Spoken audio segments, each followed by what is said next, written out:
બાપુજી કઈ તકલીફ છે? આમ મૂંઝાઈને કેમ બેઠા છો? હા બેટા, મારે તમને એક જરૂરી વાત કહેવી છે, પણ તમને કઈ નથી આપતી. રાહુલ બેટા, તને તો ખબર જ છે ને કે નાના ભાઈના લગ્ન બાકી હોય અને મોટો ભાઈ જો જુદો રહેતો હોય તો પછી તારા માટે છોકરી ગોતવી બહુ તકલીફ પડે. હા, મને ખબર જ છે. ભાઈ અને ભાભી સમજે તો થાય ને. જો બેટા, આમ પણ થોડો સમય જાય ને એટલે તારા ઘરે ઘોડિયું બંધાય અને પછી કઈ નાનું છોકરું થાય તો એને કોણ રાખશે? માટે આપણે બધાને ભેગા રહેવામાં ફાયદો છે બેટા.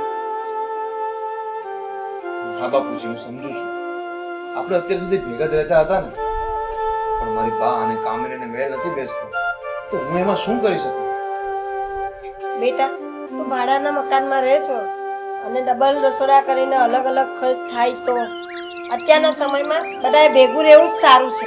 પણ બા, તમને તો ખબર જ છે કે જન્મથી મારી એક કિડની નથી અને ઘરનું કામ બધું મારાથી ના થાય, તો પણ તમે મને બોલ બોલ કર્યા કરો છો. હા, જો તારે પણ આ ઘરનો માળો બાંધી રાખવો ને તો થોડું જાતું કરતા શીખ. હા બાપુજી, તમને કોઈ વાંધો નથી. એમ પણ આપણે પહેલા ભેગા જ રહેતા હતા ને, અને ભેગા રહેશું તો રાહુલભાઈનું ગણપણ બંધાઈ જશે.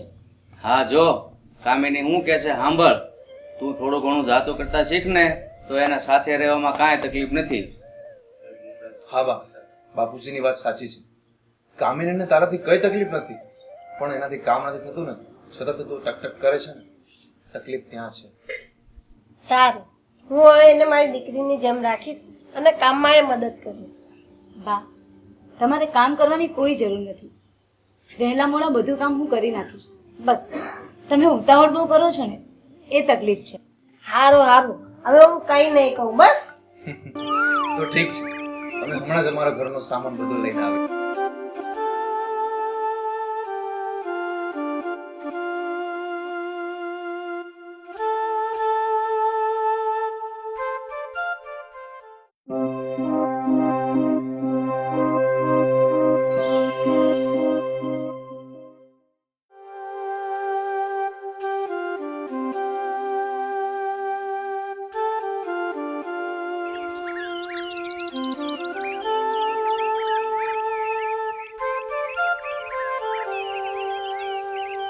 અરે વાહ, આજ તો સૂરજ આથમણો ઉગ્યો હોય એવું લાગે હો. કેમ બાપુજી આવું બોલો છો? અરે બેટા, એવું જ બોલું ને, આજે આ હાહુ હોવ ને ચાહે હરખ નથી હમાતો. ખબરદાર જો અમને સાસુ વહુ કયા છે તો હું કહું? આજ તો તમે બે માં દીકરી છીએ. તો એ દીકરી આપણું એક કામ નહીં કરે? બાપુજી, તમારે તો હુકમ કરવાનો હોય. તો બેટા, રાહુલ માટે એક સુશીલ કન્યા ગોત ને. સુશીલ કન્યા? સુશીલ કન્યા તો ધ્યાનમાં જ છે. અરે બોલ બોલ બેટા, કોણ છે ઈ? મારી મામાની દીકરી રેખા. બેટા, તારા ધ્યાનમાં જ હતું તો કેમ તે નો સીંધ્યું? બાપુજી, અમારું પહેલા ક્યાં નક્કી હતું કે સાથે રહેવાનું છે કે અલગ? હા બેટા, એ તારી વાત સાચી છે. તો હવે કેમ સિંધ્યું? બા, હવે તમારી ટકટક બંધ થઈ ગઈ છે અને આખો પરિવાર હળીમળીને રહીએ છે, તો મને લાગ્યું કે મારી બેન આ ઘરમાં આવશે તો સુખી થશે. બેટા, તારી વાત સાચી છે. આ પરિવારમાં સભ્યો હળીમળીને રહેતા નથી તો આ વેવિસળ માટે કોણ આંગળી સીંધવાનું છે? અને આજે આપણે સમાજમાં જોતા આવીએ છીએ કે ભાઈ ભાંડુ એકબીજાના છોકરાના સંબંધ ચિંતા જ નથી. લગભગ તો બધા ખાહરિયાવાળા જ કરાવતા હોય છે. હા હો, તમારી વાત સાચી છે. જો તે વહુવારી પહેલેથી સંબંધ સારો રાખ્યો હોત ને તો આપણો રાહુલ કેદુનો પરણી ગયો હોત.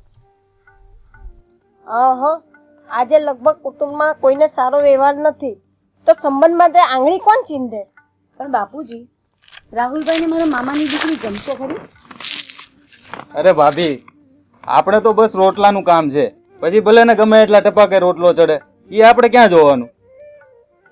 ઓહો, તમે તો અત્યારથી જ પાણીમાં બેસી ગયા. અરે બેટા, હવે તમારી હસી મજાક છોડો અને રાહુલ, તું અને તારી ભાભી બપોર પછી જ એના મામાના ઘરે જઈ આવો.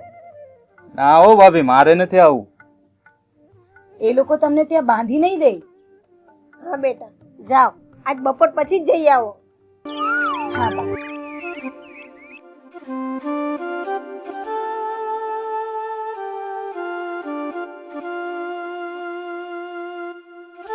આવો આવો સાડુભાઈ. કેમ ભાઈ એવું બોલે છો? તને ખબર છે અમે હું નક્કી કરીને આવ્યા? મને ખબર જ હોય ભાઈ, કામિનીનો ઘા ફેલ ન જાય, પાછો ન ફરે. પણ તમને કેમ ખબર? લે, તું એક તો મારી હાળીને લઈ ગયો છો ને પાછો બોલ બોલ કરે છે. અરે પણ મને તો બોલવા દો કે શું થયું. હા બેટા બોલ, શું થયું? બાપુજી, મને તો મારા મામા બહુ ખીજાણા. કેમ? એમણે કહ્યું કે તારો દિયર આટલો સારો અને સંસ્કારી છે તો તે પહેલા વાત કેમ ના કરી? તો તે હું કહ્યું? મેં કહ્યું કે મારી સાસુ ટકટક બહુ કરે છે એટલે મેં વાત ના કરી. અને રાહુલભાઈ, તું જોજો પાછો ભાઈનો સંબંધ ભૂલી નહીં જાતો. જો આજે મારા દીકરાની સગાઈનું નક્કી થયું છે ને, ત્યાં મને હરખનો કોઈ પાર નથી. પણ જે માવતરના દીકરા 35 વર્ષ થતા હશે એને કુટુંબ કે એના ભાભીના હારિયાવાળા ચિંતા નથી, તો એની હાલત કેવી થતી હશે? હું કહું કેવી થતી હશે? આપણી થતી હતી ને એવી જ. એટલે જ કહું છું કે પરિવાર સાથે હળી મળીને રહો ને, તો આજે આપણે જે દિવસ જોવાનો વારો આવ્યો ને એ દિવસ જોવાનો વારો ન આવે. એ તમારી વાત સાચી હો. મેં આજ સુધી લગભગ ઓછું જ સાંભળ્યું છે કે કુટુંબના કોઈ આંગળી ચીંધી હોય ને વ્યવહાર થઈ જાય. એમાં પણ ફાળો તારો જ છે, એટલે કે એક સાસુનો.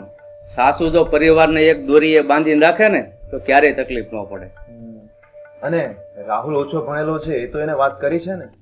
રેખાએ કહ્યું કે છોકરો ઓછું ભણેલો હશે ને તો ચાલશે, પણ છોકરો સંસ્કારી હોવો જોઈએ. છોકરો સંસ્કારી હશે ને તો પાતાળમાં પાટું મારીને પણ પાણી કાઢશે, અને જે બાપના પૈસે મોજ કરતો હશે ને એ બાપનું હશે એ નહીં રહેવા દે. બેટા, મારા તો 2 છોકરા સંસ્કારી છે, પણ આ આવી હાહુના લીધે આપણા ઘરમાં થોડીક તકલીફ પડી હતી. હા બાપુજી, તમારી વાત સાવ સાચી છે. જો મારી બાની જેવું સૌ સાસુ સુધરી જાય ને તો કોઈના છોકરા વાંધા નહીં રહે. હા બેટા, આપણે જાતે કરીને જ આપણા પગ ઉપર કુવાડો મારીએ છીએ અને પછી દોષ સમાજને અને કુટુંબને દઈએ છીએ. ફરજ બંને બાજુથી નિભાવવાની હોય છે, અને આપણે કોઈને વેચ નમવું નથી અને બીજા પાસે પગ પકડાવવા છે, પણ એ વસ્તુ ક્યારેય શક્ય નહીં બને. બા, હવે રોટલા તૈયાર હોય તો વાળું કરી લઈએ. હા, હાલો હાલ. ચાલો.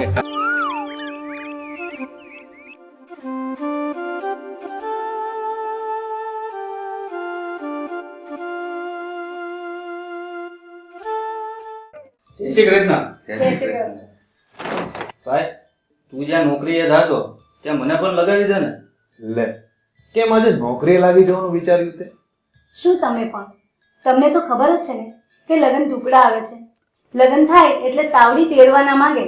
તમને તો ખબર જ છે, તો નોકરી તો કરવી પડે ને. ના ના હો, મારો દીકરો હજુ નાનો છે.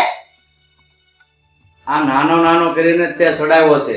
જો આ કામિની હોય ધ્યાન ન દીધું હોત ને તો આમ નામ ગઢો થઈ જાત. ના ના બાપુજી, એવું કંઈ નથી. જોડી તો ઉપરવાળો બનાવે છે. મને તો બસ જસ મળી ગયો છે. બેટા, એ જસ પણ તારા જેવા કોઈ ભાગશાળી હોય ને એના ભાગમાં જ હોય છે. કારણ કે લોકો આંગળી સીંધીને દોષ બીજાને દે છે, અને એને ખબર નથી હોતી કે 3 આંગળી આપણી તરફ હોય છે. બાપુજી, હવે એ લોકો થોડા દિવસમાં મુહૂર્ત જોડાઈને મોકલાવશે, તો આપણે સગાઈ માટેની તૈયારી પણ કરવી પડશે ને. હા બેટા, પણ આપણી પાસે હા બાપુજી, મેં મારા મામાને બધી જ વાત કરી દીધી છે. એમણે કહ્યું છે કે તને કંકુ ચોખા અને શ્રીફળ લઈને આવી જાઓ. બીજું મારે કંઈ નથી જોઈતું.